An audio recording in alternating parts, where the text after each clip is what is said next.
ہیں، بہت سارے پتے گرتے ہیں۔ میرے آقا ارشاد جب پتے بہت سارے گرتے ہیں، صحابہ کرام نے عرض کیا یا رسول اللہ یہ اس کا کیا مطلب ہے؟ میرے آقا نے ارشاد فرمایا میں نے جو اس پتجھڑ کے موسم میں اس ٹہنی کو ہلایا ہے، اس درخت کو ہلایا ہے، اس سے جو پتے گرے ہیں، اس کا مطلب تم کچھ سمجھے؟ صحابہ کرام کرنے لگے فدا کا امی و ابی یا رسول اللہ، ہمارے ماں باپ آپ پر قربان، یا رسول اللہ آپ بہتر جانتے ہیں۔ میرے آقا نے ارشاد فرمایا میرے درخت کے ہلانے سے، ٹہنی اور درخت کو ہلانے سے جیسے یہ پتے جھڑے ہیں، جب کوئی انسان نماز کا ارادہ لے کر وضو کرتا ہے تو جب وہ وضو کرتا ہے تو اس کے گناہ جھڑ جاتے ہیں۔ سبحان اللہ، سبحان اللہ، سبحان اللہ۔ اندازہ لگاؤ مسلمانوں، ابھی نماز نہیں پڑھی ہے، ابھی صرف وضو کر رہا ہے، نماز کے لیے وضو کر رہا ہے، گناہ جھڑتے چلے جا رہے ہیں، گناہ بہتے چلے جا رہے ہیں۔ یہ حدیث ایک شخص نے پڑھی امام اعظم کے زمانے میں، اسے اس پر کچھ شک ہوا، حضرت امام اعظم کی بارگاہ میں گیا اور کہا حضور میں نے حدیث میں یہ پڑھا ہے لیکن یہ بات میرے گلے نہیں اتر رہی، میری سمجھ میں نہیں آ رہی کہ وضو کرنے سے گناہ کیسے جھڑ جاتے ہیں۔ حضرت امام اعظم اس شخص کو لے کر مسجد میں گئے اور وضو خانے کے پاس میں بیٹھ گئے۔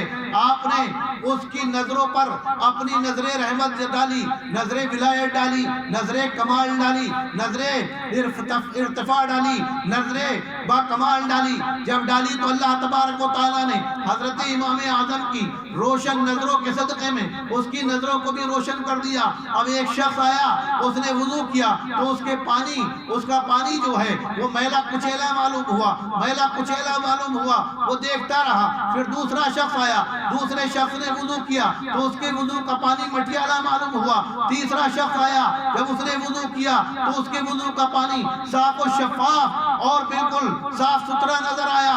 حضرت امام اعظم نے نماز ادا فرمائی اور بیٹھ گئے اور ان تینوں شخصوں کو اپنے پاس بلایا اور ارشاد فرمایا تم نے کون سا گناہ کیا ہے؟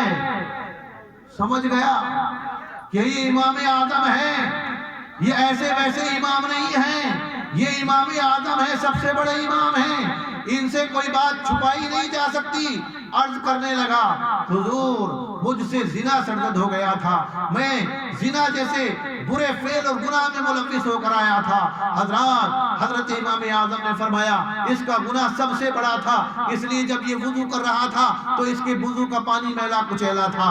حضرات قربان جائیے، حضرت امام اعظم کی نظروں پر دوسرے شخص کو بلایا اور ارشاد فرمایا اے شخص یہ بتا تو کون سا گناہ کر آیا ہے، تو نے کون سا گناہ کیا ہے؟ کیونکہ جب تو وضو کر رہا تھا تو تیرے وضو کا پانی مٹیالہ تھا، تیرے وضو کا پانی جو گر رہا تھا، جو قطرات گر رہے تھے وہ مٹیالے تھے۔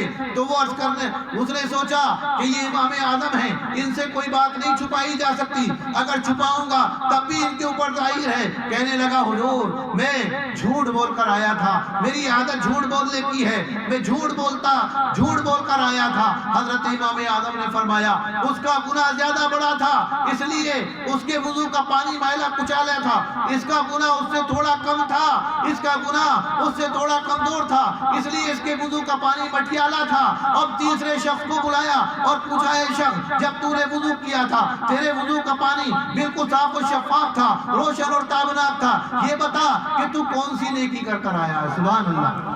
انداز سوال بدل گیا، ابھی جواب نہیں دیا ہے، جواب سے پہلے ہی انداز سوال بدل گیا۔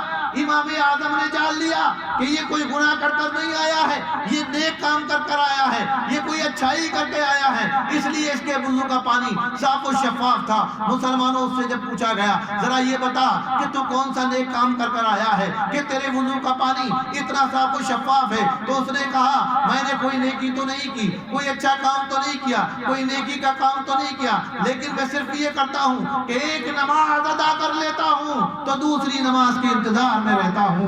میں ایک نماز پڑھ کر گیا تھا، دوسری نماز کے انتظار میں تھا، جب میں نے وضو کیا تو جو آپ نے دیکھا وہ اسی کا کمال ہے۔ حضرت امام اعظم نے فرمایا ایک نماز کو ادا کر کے دوسری نماز کا انتظار کرنا یہ بھی نیکی ہے، یہ بھی بھلائی ہے، یہ بھی اللہ تبارک و تعالیٰ کی خوشنودی کا ذریعہ ہے۔ اس لیے جب اس نے وضو کیا تو اس کے وضو کا پانی صاف و شفاف تھا۔ سبحان اللہ۔